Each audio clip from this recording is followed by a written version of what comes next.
Welcome to the sixth session of revision through MCQ series. In this session, we are going to discuss about the Mauryan age. I hope that you have already watched the previous sessions. The links for those videos they are given in the description box. Now see the first question. It says that consider the following statements with regard to Ashokan inscriptions. The first statement says that Kalasi is in Odisha. The second statement says that Eragoddi is in Karnataka. Now see the map of the important locations of the Ashokan inscriptions and find out that Kalasi is basically a place in Dehradun in Uttarakhand, and Yeraguddi, also called Yeraguddi. It basically a place in Andhra and not in Karnataka. If this is so, the first statement that Kalasi is in Odisha, this goes wrong. Kalasi is in Uttarakhand.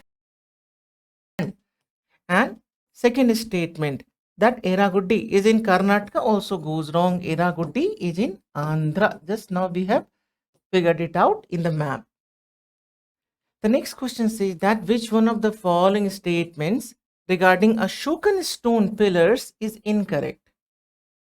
Now see the Ashokan pillars and one example of that. First you have to figure out that it is considered one Iranian like influence that the pillars are very highly polished. What do you mean by very high good polish? A very clean surface would come out of it. Second thing is that the pillars are slightly tapering on upward side. Third, the pillar is monolithic, constructed from one single stone.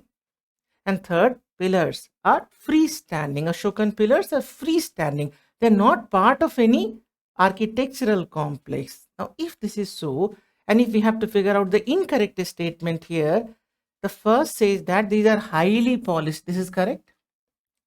Second says that this is monolithic. Yes, the Ashokan pillars, they are made from one single stone. This is correct. Third says that the shaft of pillar is tapering in shape. True, it is upward. They would taper slightly. Fourth says that these are parts of architectural structures. No, just now we have discussed that the Ashokan pillars, they are freestanding structures. They're not part of any architectural overall complex. So D is absolutely wrong and we have to figure out incorrect statement. So answer here would be D. Now the next question says that we have to figure out the statements that which of them they are correct. That first bull capital is from Sarnath. The first statement goes wrong. The bull capital we have found from Rampurva. The bull capital on Ashokan pillar we have found from Rampurva, a place in Bihar. On the other hand, if you talk about the Sarnath capital, this is the famous Ashokan pillar capital from which we have derived the national emblem. Then Sarnath is a place in UP. First statement goes wrong. The second statement says that Rummandai inscription of Ashoka is in Karnataka. This is again wrong. Rummandai inscription is also called Lumbini inscription. Lumbini was the birthplace of Buddha. And we get the reference that when Ashoka visited Lumbini, he reduced the taxes. Reduced the taxes. So part of the tax called Bali was removed and Bhaga was reduced. So the taxes they were reduced by Ashoka. That description we get from the Lumbini or Rummandai inscription. So it is not in Karnataka. The second statement is gone. Now the next question says that who discovered manuscript of the Arthashastra in modern times? Now it is very significant to know that Arthashastra in modern times was discovered by R. Samasastri. Arthashastra was actually written by Kautilya. Kautilya, also called Chanakya, also called Vishnugupta. Arthashastra is divided into 15 adhikarnas or the 15 chapters. And basically it is a book on political economy. Because of his practical wisdom, often Kautilya is also compared with the Italian writer Machiavelli. Now, Machiavelli was the famous writer of the book Prince. Additional information that we can have here. The next question says that the capital of Eastern Province was Suvarnagiri and the capital of Western Province was Tosali in Mauryan times. See the map again. Now, if we talk about the Mauryan Empire, it was huge, humongous, and it was divided into so many parts. One of the parts was the core part. The capital of that was Patliputra. Then one part was extreme northwest. The capital of that was Taxila. Then one part was the western part. The capital of that was Ujjain. Then one part was the eastern part. The capital was Tosali. Tosali in Kalinga area. And the southern part. The capital was Suvarnagiri. Suvarnagiri may be a place, it was there in Karnataka, that was the capital of southern part. Now, if we see the question that capital of eastern province was Suvarnagiri, it's wrong. Suvarnagiri was there in south. Then, second says that the capital of western province was Tosali. That is again wrong. Tosali was in Kalinga area. It was in east. So, the second statement again goes wrong. The next question says that Amitochatus referred to. Look, when you talk about the ruler, Mauryan ruler, Bindusar. So, who was Bindusar? Successor of Chandragupta Maurya was Bindusar. Great military commander he was. And the Greeks, they called him as Amitochatus. Amitochatus basically was a derivation from the word Amitroghatha. Amitroghatha, or the slayer of the enemies. Based on that, the Greeks, they called him as Amitochatus. The next question says that which of the following sources describe that Chandragupta Maurya became a Jain follower? There's a great Jain book that is called Parisishta Parvan. This was written by Hemchandra Suri. Hemchandra Suri. Now, this book written by Hemchandra Suri called Parisishta Parvan talks about conversion of Chandragupta Maurya into a Jain follower. It also says that under the leadership of the overall guidance of Bhadrabahu, the Jain monk Chandragupta Maurya migrated towards south, and there in Karnataka, in Shravan Belgola, he committed Santhara and gave up his life. That description we get from the book Parisishta Parvan. The next question says that in Dhauli, all the major 14 rock edicts have been found. It's wrong. The place where we have found all the 14 major rock edicts, this is Sannati. And Sannati is a place in Karnataka. The first statement goes wrong. Second says that Gandhar inscription gives the details or reference to the steps taken by the state in times of famine. This is wrong. There are two very super important inscriptions. One is called Sohagaura. Sohagaura inscription, it is in UP.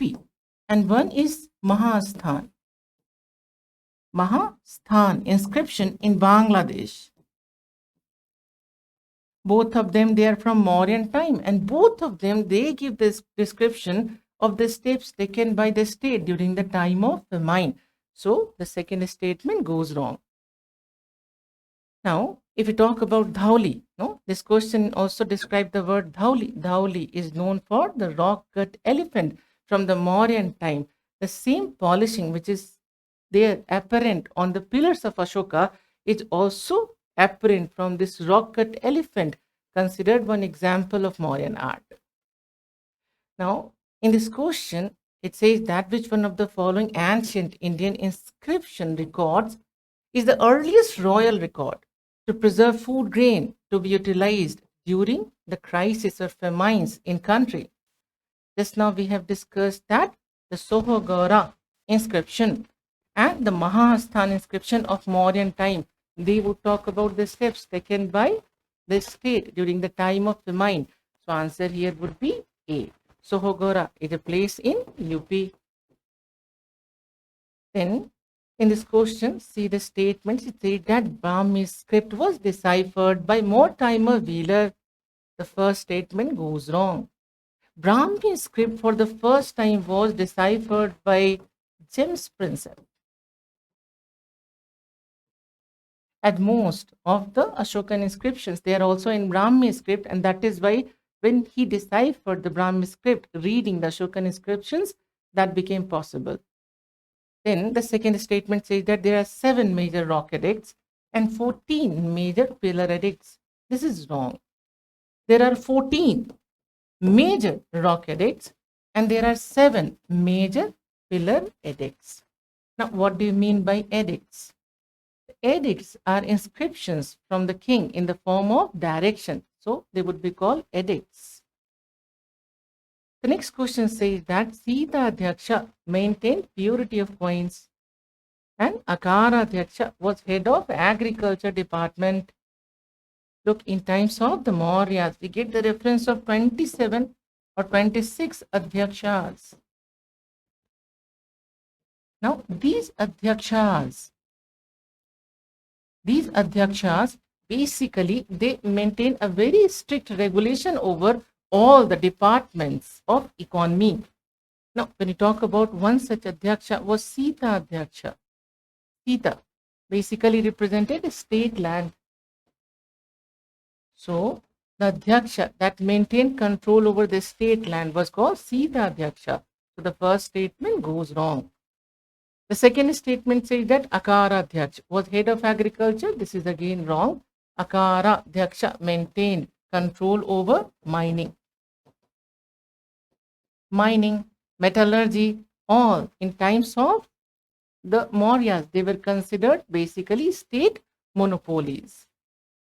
Now, the next question says that Junagadh inscription was by, the famous Junagadh inscription was by Shaka ruler Rudradaman. It is talking about the repairing of a lake called Sudarshan.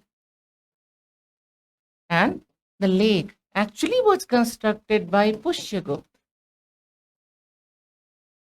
And Pushyagupta basically is considered one of the officers in times of Chandragupta Maurya. So this Junagadh inscription of the time of the Shaka ruler Rudradaman also gives the information about the time of the Mauryas.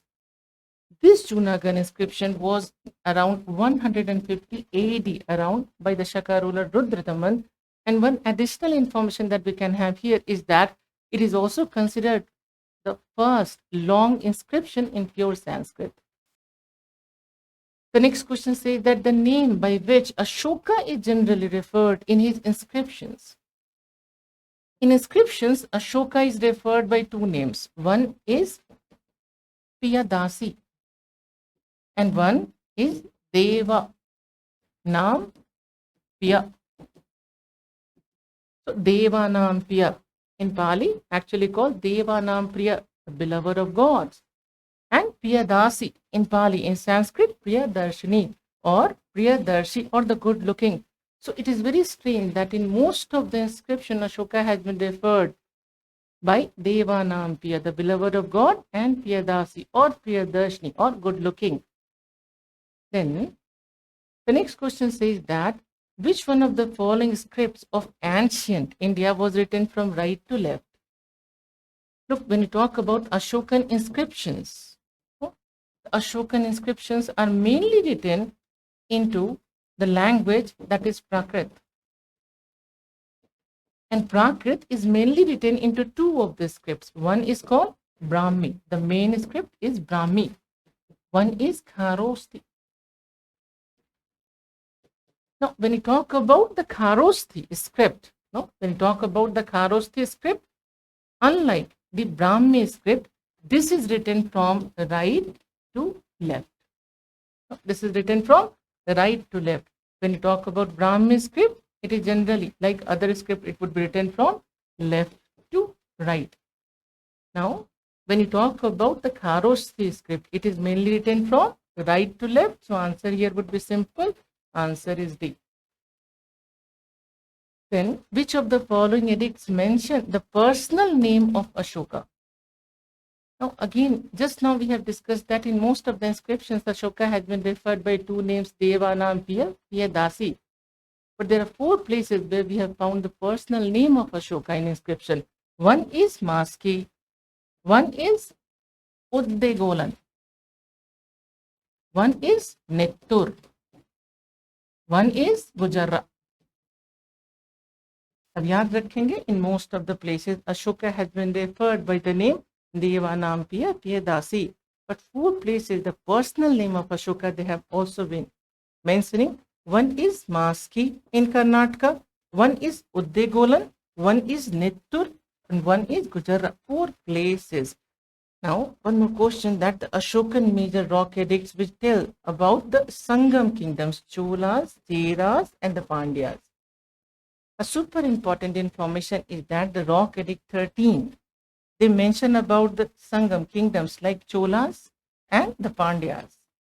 And when you talk about the rock edict 2nd, that mentions about the Cheras, or also called the Kerala Putras, or also called the Satriya Putras.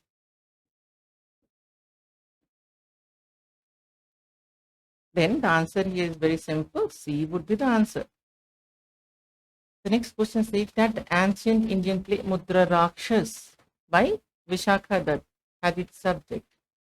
अब एक बहुत मजेदार सी बात, when you talk about Vishakha Dutt, he was there in Gupta time period. And he wrote 2 books. One of the books would talk about the capture of the throne by Chandragupta Maurya. And that description has been given in the book Mudra Rakshas. So, if you talk about the answer is very simple. It would talk about the 4 conspiracies at the time of Chandragupta. D is correct answer. Additional information here that we can have is that he wrote one more book that was basically called Devi Chandraguptam. Now, Devi Chandraguptam would talk about capture of throne by Chandragupta II, the Gupta ruler. अब याद रखेंगे, when you talk about the book Devi Chandraguptam, it would talk about the Gupta ruler Chandragupta II. And when you talk about the book Mudra Rakshas, it would talk about the Mauryan ruler Chandragupta Maurya. Both the books, they were written by Vishakha Dutt, who was there in Gupta time period. Now, next question says that Allahabad pillar inscription is associated with which of the following? Allahabad pillar inscription is Ashokan inscription. This is also called Koshambi inscription. And the Koshambi inscription or Kosam inscription is also called Queen's Edict, because in this inscription we get the reference of the Queen of Ashoka, Karuvaki.